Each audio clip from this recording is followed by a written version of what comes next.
Pernahkah kamu membayangkan, kalau energi bersih bisa datang langsung dari atap rumahmu, perusahaan kecilmu, dari aliran sungai kecil di desamu, atau bahkan dari sisa limbah pertanian?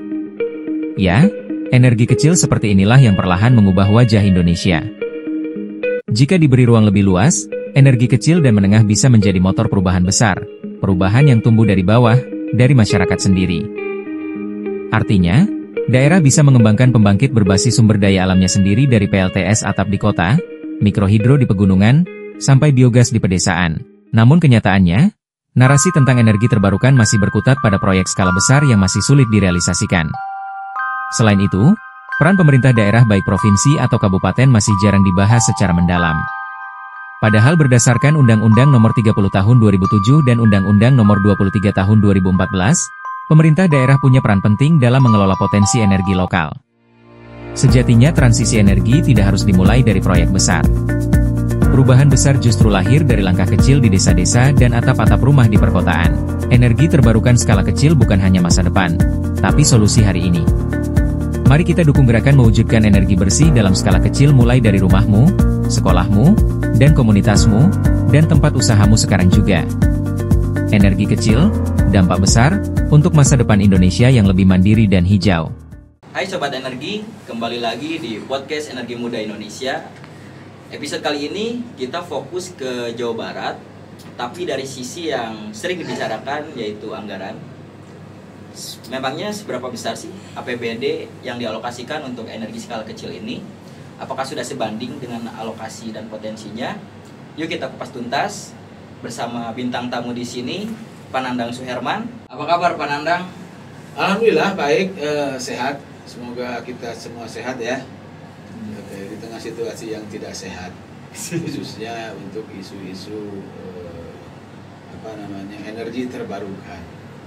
Kali ini kita bakal ngomongin seputar anggaran nih Pak, soal energi terbarukan skala kecil dan menengah. Tapi terkhusus di Jawa Barat nih Pak. Ya, kalau dari perspektif anggaran terkait dengan isu energi terbarukan sepertinya itu seperti kita mencari jarum di tumpukan jerami, ada istilah begitu. Kenapa? Karena saking kecilnya kalau lihat dari sisi alokasi. Cuman kalau kita lihat dari kemampuan fiskal ya, atau kemampuan keuangan daerah Jawa Barat, kan kategorinya itu di nasional itu kapasitas fiskalnya sangat tinggi. Artinya dompet gubernur, dalam hal ini kita manain dompet gubernur itu adalah dompet warga masyarakat ya, APBD itu cukup leluasa bagi siapapun gubernurnya ya, untuk membelanjakan terhadap apa yang menjadi komitmen, itu cukup leluasa. Cuman kalau kita lihat dengan pernyataan yang tadi bahwa untuk energi terbarukan itu seperti kita melihat mencari jarum di tumpukan jerami, itu menunjukkan komitmen dari gubernur hari ini yang disebut dengan Deddy Mulyadi. Dan ini bukan hanya Deddy Mulyadi, gubernur sebelumnya pun yang mengalokasikan untuk isu energi terbarukan itu relatif kecil, masih di bawah 1% lah ya, kalau dari sisi aspek belanja. Sementara kalau dari sisi aspek pendapatan, itu pendapatan asli Jawa Barat itu sebagian besar memang dari unsur yang terkait dengan penggunaan energi. Dalam bentuk apa? Satu, ya dari pajak, bahan bakarnya juga gede. Belum lagi dari pengguna dari kendaraan tuh, yang namanya pajak kendaraan, PKB maupun BPNKB-nya besar sekali Jawa Barat, terbesar lah untuk sumbangsi terhadap pendapatan di Jawa Barat secara keseluruhan. Itu dari potensi seperti itu. Oke, menarik Pak. Tadi kan sebenarnya sudah ada ya rancangan atau pengembangannya dalam energi terbarukan ini. Kira-kira adalah nomenklatur nama, cuma ya tadi seperti jarum di tengah jerami. Oke. Dari aspek nomenklatur. Memangnya seberapa optimis sih Pak HDM ini mengembangkan energi terbarukan skala kecil ini? Kalau lihat di dokumen tidak begitu optimis. Tidak begitu optimis. Karena di dokumen yang tertera yang sudah ada RPJM dia pun itu sepertinya dia hanya bagian daripada belanja di salah satu OPD ya. salah satu OPD yang sudah biasa sebetulnya di OPD Dinas ESDM ya kalau nggak salah gitu. Jadi melihat dari situ saya secara ini tidak terlalu cukup optimis, kecuali gitu kalau misalnya ada desakan publik, kecuali ya atau ada kebutuhan praktis yang memang memaksa misalnya KDM harus punya komitmen yang lebih besar lah untuk hal itu. Bicara soal pendapatan nih Pak, pendapatan APBD di Provinsi Jabar, memangnya seperti apa sih struktur pendapatan di Jawa Barat ini? Ya kalau lihat struktur karena sama kan, regulasi secara nasional sama aja. Kalau yang namanya APBD kan dari belanja, pendapatan itu terdiri dari apa aja, dari pajak asli daerah atau PAD, ada transfer, ada lain-lain PAD, lain-lain pendapatan asli daerah yang besar. Itu kan 3 kelompok besar. Nah yang menyangkut dengan pendapatan dari terkait dengan energi itu kan dari transfer, ada di DBH. Itu DBH mana? DBH ada yang terkait dengan energinya, terutama eksplorasi mungkin ya, bukan mungkin, dari hasil-hasil penggalian sumber daya energi dan mineral yang ada di Jawa Barat.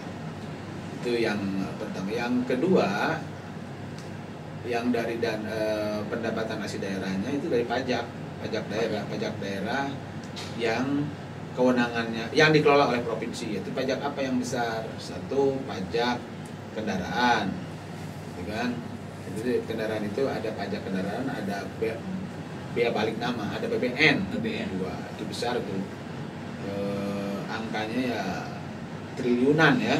Yang PKB kalau nggak salah itu di angka sekitar 5 triliun lebih lah. BBNKB-nya ya PKB dan BBNKB itu hampir 11 triliunan, 10 triliunan, jadi besar. Belum lagi nanti dari pajak bahan bakarnya. Nah pajak bahan bakar itu yang dikumpulkan oleh nasional dan dikembalikan kepada kita, pajak bahan bakar. Belum lagi pajak BBH-nya yang dari nasional. Jadi cukup besar kalau lihat angka-angkanya. Sehingga Jawa Barat itu ya dari sisi pendapatannya dan dengan kewajiban utama ya, kewajiban rutinnya itu masih kategorinya masih lumayan. Si dompetnya gubernur itu punya anggaran yang cukup luas yang bisa dihitung oleh pemerintah pusat yang disebut kapasitas fiskalnya. Kapasitas fiskal Jawa Barat itu kategori sangat tinggi dan selalu di range itu tinggi dan sangat tinggi lah, di 2 itu tidak termasuk kategori yang miskin. Untuk membelanjakan nanti mengalokasikan dalam belanja termasuk di dalamnya untuk EBT dengan catatan kalau EBT itu sudah menjadi komitmen politik ya yang dituangkan dalam dokumen resminya, terus juga ada bagaimana skenario untuk belanja untuk pengembangannya. Itu. Memangnya seberapa besar Pak pendapatan dari energi ini? Kalau energi itu kan ada yang tadi ada pajak daerahnya, ada yang dari transfer. Tetapi totalnya itu di atas 10 triliun. Itu lumayan tinggi lah, lumayan tinggi kalau Jawa Barat itu. Artinya apa? Kalau Deddy Mulyadi merespon terhadap tuntutan publik setelah dia dilantik menjadi gubernur itu ternyata infrastruktur Jawa Barat itu ternyata dalam tanda kutip menyedihkan, dia kan mencanangkan pajak kendaraan akan dikembalikan untuk memperbaiki infrastruktur kan gitu ya. Kan itu kan jadi seperti itu.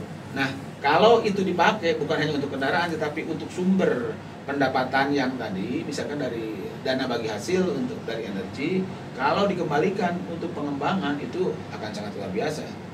Karena sampai hari ini dari pendapatan dari energi itu yang dibelanjakannya masih di bawah 1% yang ada di dinas ESDM gitu.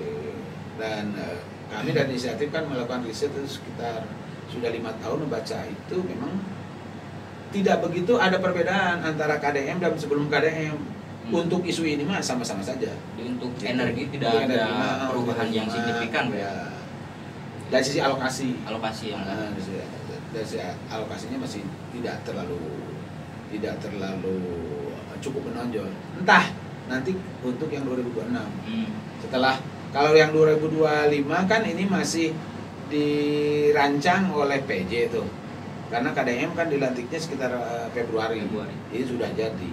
Tetapi dengan melihat racikan dia setelah ada perubahan untuk APBD 2025, untuk isu ini tidak ada perubahan yang cukup menonjol, masih tetap seperti itu. Kalau tadi dari segi pendapatan, sekarang dari segi belanja nih Pak. Memangnya seperti apa struktur belanja di Jawa Barat ini? Belanjanya lebih banyak kalau yang murni ya, itu seperti umumnya di daerah. Selama ini kan belanja APBD itu digunakan untuk belanja operasional. Apa itu belanja operasional? Dalamnya ada belanja pegawai, ada belanja-belanja kegiatan rutin, ada belanja-belanja yang non modal, yang tidak menjadi aset. Itu masih cukup besar, termasuk di Jawa Barat. Cuman kalau dibandingkan dengan kabupaten kota Jawa Barat, di provinsi lah maksudnya, itu ya masih mendingan. Lebih besar pengalokasiannya tidak hanya melulu habis di belanja pegawai dan belanja rutin. Kayak Jawa Barat kan belanja pegawai sekitar dari seluruh belanja 32, yang terakhir 33 triliun itu belanja pegawainya itu masih di kisaran persentasenya di 14-15%, jadi sekitar 3,5 triliun lah. Itu masih kecil, masih rendah, masih sesuai dengan regulasi.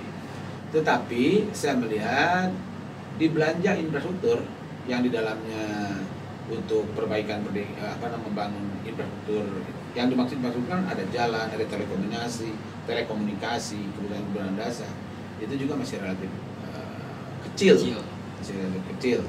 Kalau merujuk kepada Undang-Undang Nomor 1 Tahun 2022, Undang-Undang Hubungan Keuangan Pusat dan Daerah, yang dimana mengamanatkan di sekitar belanja infrastrukturnya harus 40%. Jadi kalau 40% Jawa Barat pakailah undang-undang itu, tapi undang-undang itu harus efektif 2027. Jadi masih ada waktu setahun. Dengan asumsi belanja Jawa Barat ini 33 triliun, kalau 40% itu sekitar 13 triliun, 14 triliun. Sementara sekarang itu masih di bawah 4 triliun, jadi masih sangat jauh. Kalau belanja energi itu ada di mana? Nah, belanja energi tergantung. Belanja energi itu kalau kita lihat dari struktur yang ada di SDM itu lebih banyak belanja di operasional. Misalkan untuk pengembangan SDM, ya kan? Untuk riset-risetnya gitu kan. Sementara yang terkait langsung untuk belanja yang bersentuhan menjadi belanja infrastruktur SDM itu kecil. Misalkan menyediakan infrastruktur listrik yang pakai panel surya. Itu kan hanya ada percontohan aja di kantor-kantor pemerintah. Ya, tapi belum mendorong di secara masif. Bagaimana misalkan gini deh, pemerintah Provinsi Jawa Barat kalau punya komitmen itu isu ini harus menjadi isu publik. Kira-kira seperti itu. Isu publik yang disebut kan nomenklaturnya EBT, energi baru dan terbarukan. Itu EBT kalau di karangan Gen Z paling emang apaan tuh EBT? EBT EBT kan, BT kayak gitu. Agak asing. Asingnya yang populernya gitu. Kalau EBT dalam kepentingan dalam nomenklatur kan energi baru dan terbarukan. Nah, untuk sampai nancap di persepsi publik, di keingatan publik itu kan harus digenjot pemerintah. Jangan mengandalkan yang lain. Gitu, harus pemerintah, karena pemerintah punya organisasi, punya kebijakan, ya kan, termasuk punya duit, punya anggaran di situ. Ini sepertinya masih itu harus dikritik teruslah untuk itu. Kecuali kalau kita memang nanti akan tetap hidup pakai energi fosil, kecuali itu. Tapi kan dunia sudah mendorong, Indonesia sudah berkomitmen tahun 2060 kan kita zero emission. Gitu. Oke Pak, sekarang hubungan antara Pemprov, pemerintah pusat hingga PLN dalam pengelolaan energi terbarukan skala kecil ini bagaimana Pak? Ini kan PLN BUMN ya, itu bisa salah satu institusi yang ditugaskan dia menjalankan misi negara untuk mencukupkan ya kebutuhan energi dalam hal ini penerangan, terutama penerangan lah ya, yang dibutuhkan oleh masyarakat itu menjadi monopoli PLN. Itu tugas dan sudah dijalankan sudah bertahun-tahun. Dan karena dia BUMN, dia punya mekanisme sendiri, gitu kan. Nah, pemerintah pusat dia pembuat regulasinya bagaimana PLN harus menjalankan bisnisnya, gitu kan, bisnisnya untuk agar semua tercukupi itu kebutuhan penerangannya, bukan energinya ya. Kalau energinya kan bukan PLN, kalau energinya itu banyak tuh, ada yang swasta juga. Cuman yang kita obrolkan hari ini kan sumber energinya yang sekarang itu kan energi fosil, energi non fosil, karena yang fosil itu mau habis. Nah sekarang ini negara mempelopori, ya kan, untuk mengubah input atau sumber-sumber energinya yang tadinya fosil, beberapa PLTU yang harus dirubah sekarang menjadi harus bersumber dari energi surya, angin kan, air yang gitu-gitu tuh. Nah itu tugas dari, itu bukan hanya tugas PLN, itu bukan tugas PLN, PLN penyedia saja. Kalau PLN ada tugas institusi yang lain, lembaga-lembaga yang, dan boleh juga swasta, dibolehkan. Nah, cuma negara mengatur regulasinya. Nah, bagaimana Pemprov? Pemprov sejatinya, gitu kan, Pemprov Jawa Barat, kalau melihat daripada potensi sumber-sumber energi non fosil, itu Jawa Barat itu tertinggi di Indonesia. Karena kita Jawa Barat itu dia punya masuk di jaringan apa yang disebut dengan cincin jalur gunung-gunung berapi kan, cincin api yang cukup tinggi, dan itu adalah salah satu sumber energi yang non fosil, karena sumber dari panas bumi kan. Itu yang berkembang di mana, yang dikembangkan di Garut itu apa, di Garut, geothermal yang gitu kan, banyak itu.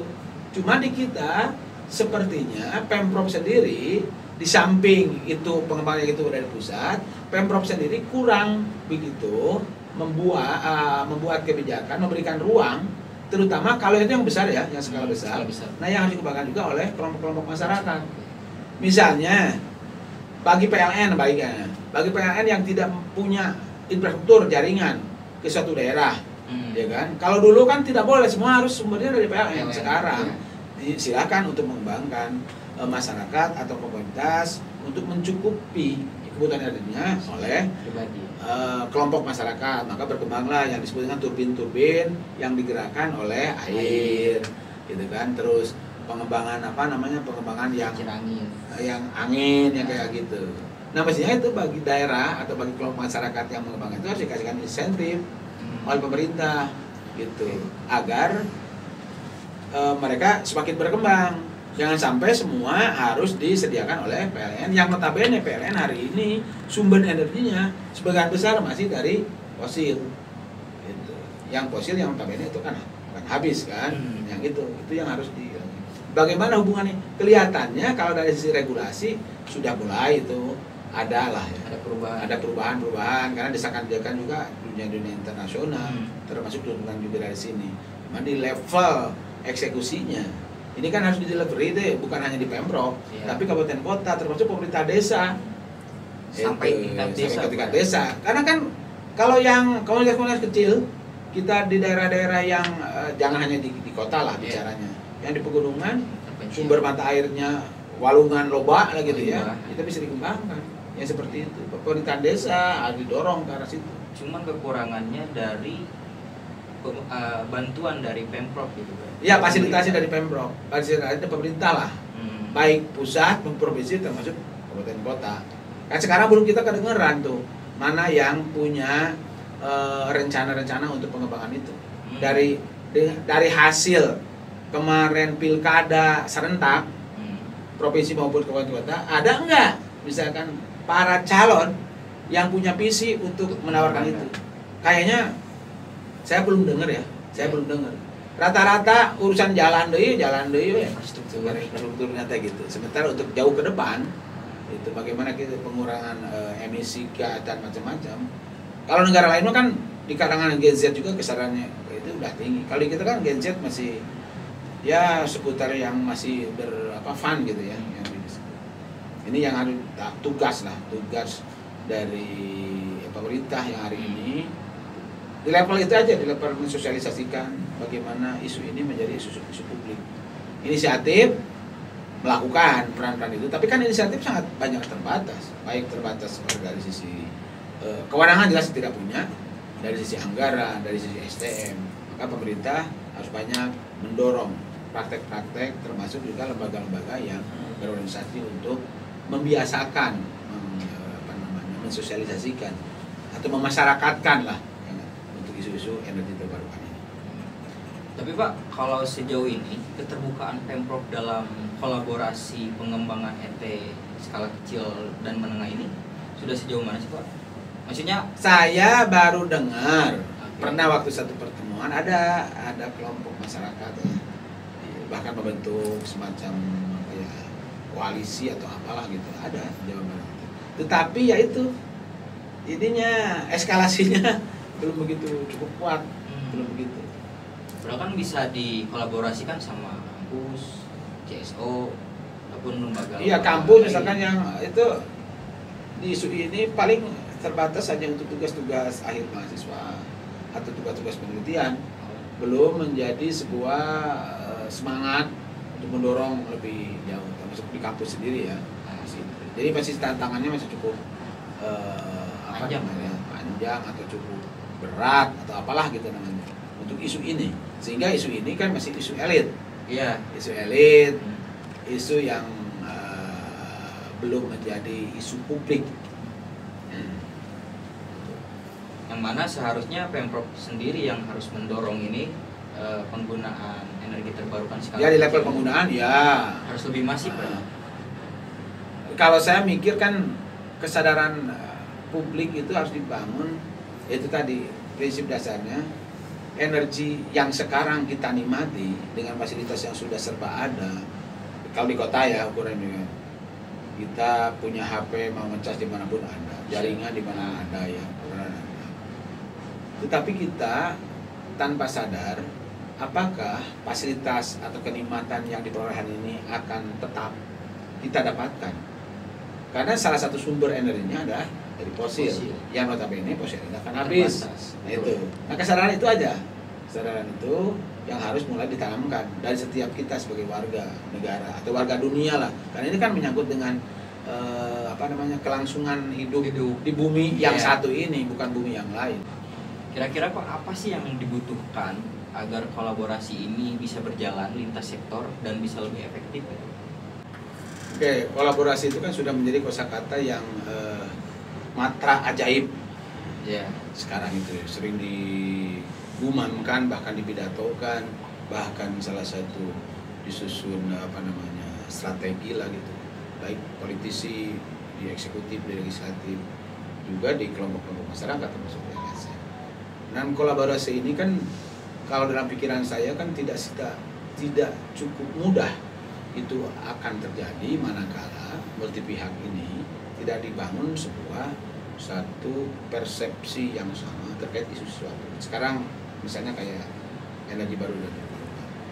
Ini, jadi semua ini harus mulai kesadaran terhadap itunya. Apa sih yang menjadi problem utamanya? Apa yang harus diharapkan ke depannya kan gitu. Kalau misalkan secara sederhana, kenapa kita ngomong ini? Karena kita sadar bahwa energi yang kita terima, yang menjadi kemudahan yang kita terima hari ini dari fasilitas yang sudah terjadi itu berasal dari energi yang notabene itu sumbernya fosil. Dan kita sadar fosil itu terbatas. Dan itu sudah ada hitung-hitungan secara akademisnya gitu, mau berapa tahun itu mau habis, dan sekarang sudah dorong kepada energi-energi yang lain. Isu itu energi di mana? Energi terbarukan, energi baru dan terbarukan. Dan Indonesia yang di tengah khatulistiwa ini sangat kaya. Banyak kita ini diversifikasi energi yang bisa kita kembangkan. Angin, ya kan, api, air, ya kan, matahari, ya kan. Ini yang apa yang tadi itu yang paling besar kita tuh yang ring fire Geothermal. Geothermal. Panas bumi. Tapi di kita hari ini coba matahari dulu karena kan pakai motongong, ya kan, belum menjadi beda yang di Jepang cenah. Jepang kan udah banyak tuh. Angin pakai itu pakai harudang gitu kan. Ngejemur baju. Jemur baju ya kayak gitu. Nah, ini yang harus dikembangkan. Tentu saja ini kan ilmu pengetahuan itu yang didorong kampusnya. Gitu kan Pak kampus kalau dunia ilmu pengetahuan. Nah, dunia kampus dikembangkan ke situ. Pengembangan apanya? Risetnya kan. Itu kan risetnya. Dunia usahanya. Ya kan dunia usahanya harus menyisihkan dari keuntungan mereka untuk kesadaran ini. Bagaimana dia menyisihkan ya, dalam bentuk CSR lah kalau sekarang. Iya, CSR. Untuk pengembangan ini. Gitu. Nah, warga juga dari perilaku awalnya agar perilaku yang praktis yang bisa bersumbangsi terhadap pemanfaatan energi fosil semakin berkurang dan mendorong energi non fosilnya yang dikembangkan, itu yang dipraktekkan. Contoh misalkan yang praktis kan sekarang ini bagaimana kita menghadapi problematika penggunaan sampah-sampah yang berkonotasi B3. Kita penggunaan ini aja HP ya, itu kan udah tinggi. Kalau elektronik ya kan, kalau itu udah rusak kemana kita buang? Harus saruakeun. Iya. Nah, ya kayak gitulah. Ya kayak gitu. Di kita juga belum ada tuh gerakan-gerakan atau kesadaran yang mendorong ke arah situ. Dan ini kan harus linkage, harus terhubung semuanya. Nah, kolaborasi itu berangkat dari situ.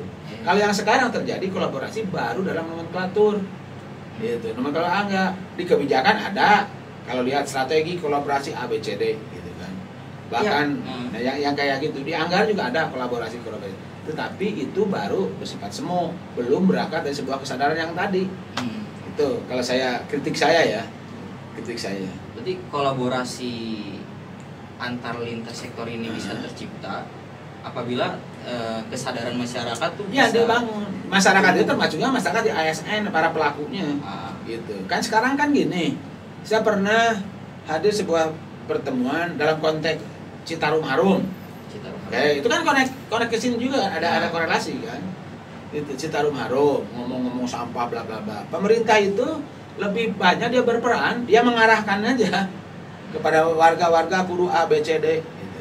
Sementara si etana si ASN bahkan dengan tentara waktu itu ngelokok di ruangan ngelepung we itu. Padahal cek regulasi di level teu meunang ieu ngelepung ngarokok di tempat publik seperti itu. Tapi kesadaran, kesadaran itu jadi seironi waktu itu protes. Padahal ini adalah sudah kesadaran yang kedini masih rendah. Kita sementara isunya sudah meloncat kan isunya. Tapi perilaku kita masih barbar, masih terbelakang lah. Ini yang menjadi berat. Ini tugas bersama, tidak bisa dibebankan kepada pemerintah saja. Pemerintah mah duit, regulasi, yes, karena dia punya kewenangan sih. Tapi kesadaran ini harus semua pihak. Di kita pendekatannya bisa pakai kalau agama lah gitu ya. Para pemuka agama, para penceramah yang banyak mimbarnya kemana-mana gitu di bulan Maulid deh, gitu di samping yang ritual, ya kesadaran itu harus dibangun juga. Dalam Nabi ayeuna hadir gitu ya, bangkit deui pasti akan teriak terkait dengan ini kesadaran itu. Termasuk podcast juga, Pak. Ya, media ini kan media nih, media juga sama. Ya, harus diperbanyak. Sekarang kan teknologi ini kan mempermudah ya. Iya. Gitu, mempermudah. Dan kita harus ini tanpa harus menunggu komando, regulasi, inisiatif aja. Karena kesadarannya bahwa bumi adalah bumi yang satu. Kalau ini rusak, kita tuh bisa ngungsi ke bumi yang lain, iya kan? Ada bencana di lokal itu bisa ngungsi ke daerah lain. Ada bumi suka kena bencana, kan maut kabeh. Dan berakhirlah kehidupan di situ. Menurut saya kesadaran itu kesadaran kalau pakai perspektif agama, kesadaran transendennya, transendental. Jadi tidak hanya ngomong EBT ngomong yang propan, tapi ngomong eskatologis, kelanjutan kehidupan, tadi itu lebih dalam. Nah, itu tugas pemangku agama, gitu. Untuk pendekatan fikih halal haram bungkul, tapi ada yang substansi. Jadi kolaborasi ini bisa tercipta secara efektif apabila kesadaran dan multi pihak, Pengetahuan. Nah, Semuanya terlibat, Pak. iya. Jadi kesadaran itu katanya orang sadar itu bisa karena dia mengalami sebuah kepahitan, pengalaman ya yang pahit, atau karena kesadaran yang baik. Dia lebih mitigatif gitu ya. Nah, saya percaya melalui pendidikan ini akan terbangun. Karena pendidikan di kita kan pendidikan yang on life ya, bukan pelatihan, bukan hanya kursus yang apa pendidikan. Ya harus masuk kurikulum lah. Ya kurikulum pendidikan di kita karena dimulai dari kecil sampai ke pendapatan belanja daerah soal ET sampai kolaborasi lintas sektor. Akhirnya kita sadar bahwa anggaran itu bukan cuma angka gitu, Pak. Tapi cerita tentang siapa yang benar-benar merasakan manfaatnya. Oke. Dari Pananda mungkin ada. Kalau saya ingin ini menambahkan anggaran itu tidak hanya betul angka-angka itu, tapi di balik itu ada ideologinya sebetulnya.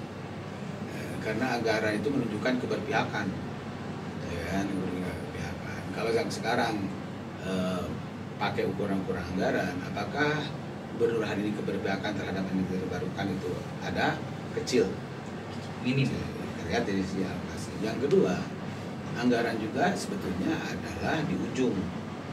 Ya kan, dia berasal dari yang tadi perspektif dari ideologi dan macam-macam, baru ujungnya inilah anggaran dieksekusi dan itulah yang disebut manfaatnya yang dirasakan langsung oleh masyarakat. Kalau sekarang EBT hanya sekedar ada di awal di dokumen perencanaan gitu kan, hanya didiskusikan tanpa ada diwujudkan dalam bentuk tindakan anggaran, ya akan seperti itu. Oke Sobat Energi, semoga obrolan ini kita bisa lebih dekat dan berani ikut terlibat dalam pengembangan ET skala kecil dan menengah. Sampai ketemu di episode selanjutnya. Tetap semangat. Salam dari Energi Muda Indonesia.